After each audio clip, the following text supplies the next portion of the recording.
You are trading your soul for a paycheck that doesn't even cover the cost of your stress. Most people think they're tired because they work too hard. But the truth is darker. You're retired because you're reworking for a version of yourself that no longer exists.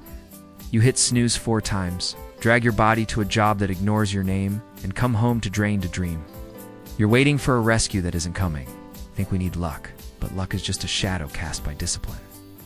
This man was just a face in the crowd, a man the world decided to overlook. But what happened next, nobody expected. Elias sat in a plastic chair that groaned under his weight. 3:14 a.m. The guard shack at the West Side Industrial Complex smelled of stale cigarettes and floor wax. Outside, a drizzling rain blurred the streetlights of 4th Street. Elias was 34, but in this light he looked 50. His primary flaw wasn't his bank account, it was his stubbornness. He believed he was too good for this place, so he did the bare minimum, scrolling through a phone with a screen cracked like a spiderweb. In his wallet was a photo of his daughter, Maya.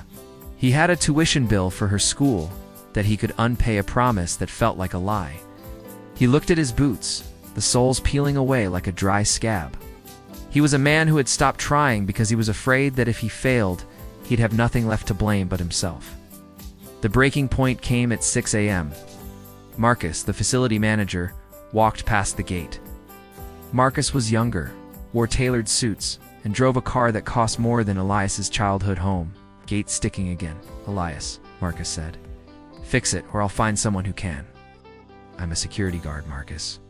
Not a mechanic, Elias snapped, his pride flaring. Marcus stopped.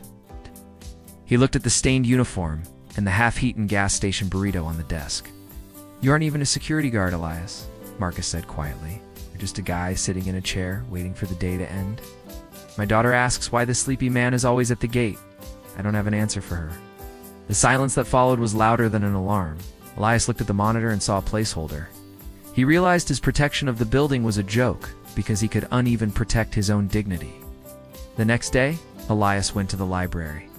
He met Mr. Henderson, a retired accountant who spent his days among history books. You're looking for a map, Henderson said, but you're holding it upside down. You don't get ahead by doing what you're told. You get ahead by owning the time nobody else wants. What do you do at 5 a.m.? I wait for the sun, Elias said.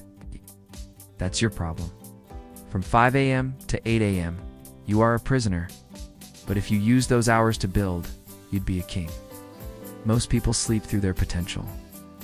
Elias went back to the shack. At 5 a.m., when he'd usually put his head on the desk, he pulled out a notebook.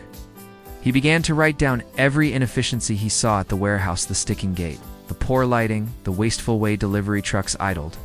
He chose to learn logistics software, same tool he saw Marcus using. He realized that between 5 a.m. and 7 a.m., the world was quiet. No distractions, just a vacuum of time waiting to be filled. 3 weeks in, the adrenaline died. Discipline is a cold roommate. Elias was exhausted, his eyes bloodshot. One Tuesday, the old version of him screamed to come back. His friends called him a ghost for skipping their games. Then, disaster struck. The donated laptop he was using flickered and died. Months of notes and his freight tracking script were gone. He sat in the shack at 5:15 a.m., the dead laptop mocking him. See? His mind whispered. This is what happens when you try. He stood up to quit. But as he grabbed his jacket, he brushed the photo of Maya. He didn't leave. He didn't cry. He took out a pen and began to rewrite the code by hand.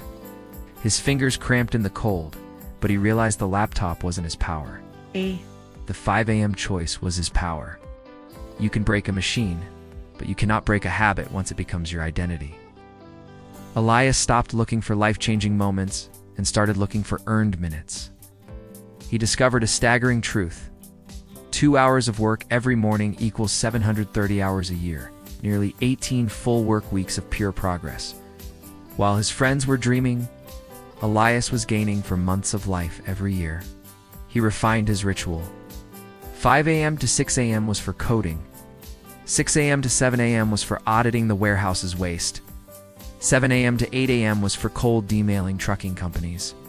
He stopped drinking soda and started doing push-ups in the shack. He realized the sun doesn't ask for permission to rise, it just does. 6 months later, Elias stood in a delivery firm's office. He wasn't in uniform. He had saved for one decent suit. He showed the owner charts of his fleet's idle time. You're losing $4,000 a month. My routine finds that money. I don't want a salary. I want 10% of what I save you. The owner was stunned. Where did you learn this? While the rest of the city was asleep, Elias replied. He walked back to the warehouse one last time and handed Marcus his resignation. Found a mechanic? Marcus asked. No, Elias said, looking at the sunrise. I found the man who was supposed to be standing here all along. Today, Elias owns a logistics firm. Maya's in the school, he promised her. He realized the power of 5 a.m. isn't about the hour. It's about refusing to let the world dictate your start time. You're failing because you give your best energy to your boss and your tired leftovers to your dreams. Stop doing this. Tonight, write down one skill you will learn for the next 30 days. Decide which hour belongs only to you. What is the one thing you keep starting but never finish because you do and have time? Tell me in the comments. The sun is going to rise regardless. You might as well be the one holding the light. This story was meant for you.